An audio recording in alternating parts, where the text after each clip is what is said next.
Assalamualaikum warahmatullahi wabarakatuh. Perkenalkan, nama saya Tengku Rifki Pasha Abdul Aziz dengan NIM 240610117. Dalam video ini, saya akan menjelaskan tentang pengenalan alat ukur leveling waterpass. Pendahuluan. Leveling waterpass merupakan kegiatan pengukuran yang sangat penting dalam bidang teknik bangunan. Pengukuran ini digunakan untuk mengetahui perbedaan tinggi antara titik yang dibutuhkan dalam pekerjaan konstruksi seperti pembuatan pondasi, lantai bangunan, jalan, dan saluran drainase agar sesuai dengan perencanaan. Dasar teori. Yang pertama, konsep dasar pengukuran. Leveling adalah metode pengukuran untuk menentukan beda tinggi antara dua titik atau lebih di permukaan tanah. Pengukuran ini bertujuan agar pekerjaan konstruksi memiliki elevasi yang tepat dan tidak mengalami kesalahan tinggi.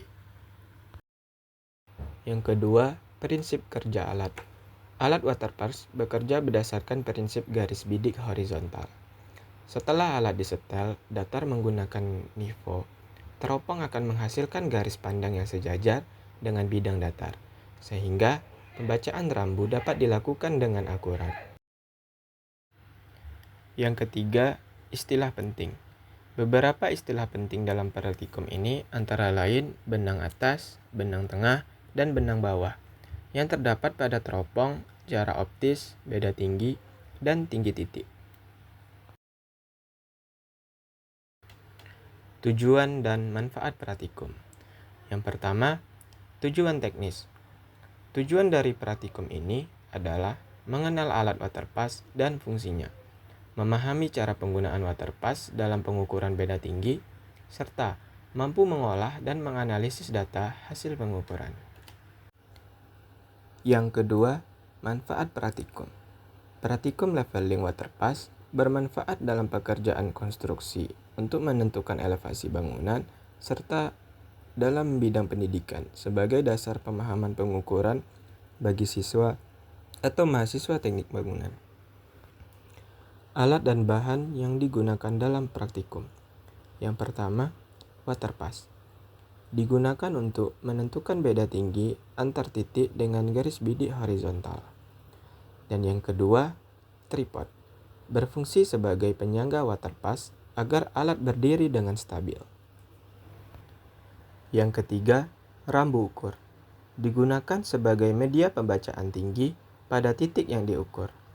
Dan yang terakhir, buku ukur dan alat tulis. Digunakan untuk mencatat hasil pengukuran di lapangan. Standar keselamatan kerja atau K3. Yang pertama, periksa kondisi alat sebelum digunakan. Pastikan lensa, tripod, dan rambu dalam keadaan baik dan bersih sebelum digunakan. Yang kedua, jangan membiarkan alat tanpa pengikat di lokasi miring. Tripod wajib dikunci agar tidak bergeser atau jatuh saat pembacaan. Yang ketiga, jaga area pengukuran dari gangguan. Hindari berjalan di depan garis bidik atau di jalur kaki tripod agar tidak mengganggu hasil pengukuran. Yang terakhir, gunakan perlindungan mata saat di bawah sinar matahari. Walaupun tidak berbahaya, sinar kuat dapat mempengaruhi akurasi pembacaan optik. Langkah kerja praktikum. Yang pertama, pasang tripod di atas permukaan tanah yang datar dan stabil. Selanjutnya, angkat kaki-kaki tripod setinggi dagu. Lalu, buka pengunci kaki tripod.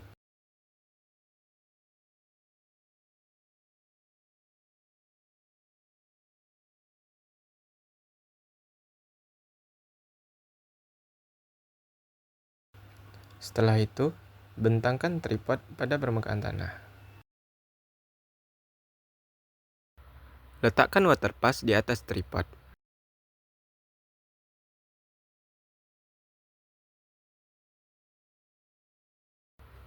Kemudian, kunci waterpass dengan kuat.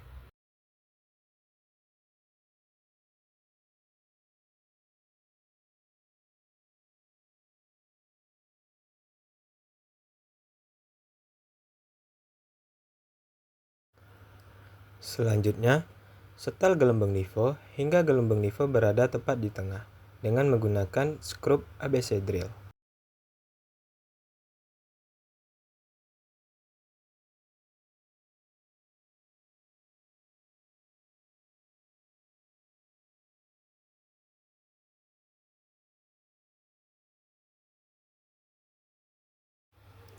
Setelah gelembung nifo berada di tengah, selanjutnya proses pengukuran. Yang pertama, letakkan rambu ukur pada titik yang akan diukur.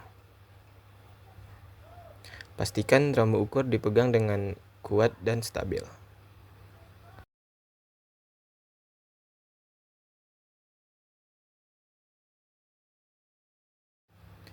Selanjutnya, masuk ke dalam proses membidik. Arahkan teropong ke rambu ukur.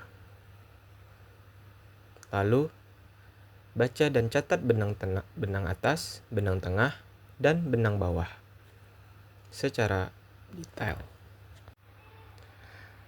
Setelah pengukuran, jangan lupa periksa dan data sebelum meninggalkan lokasi.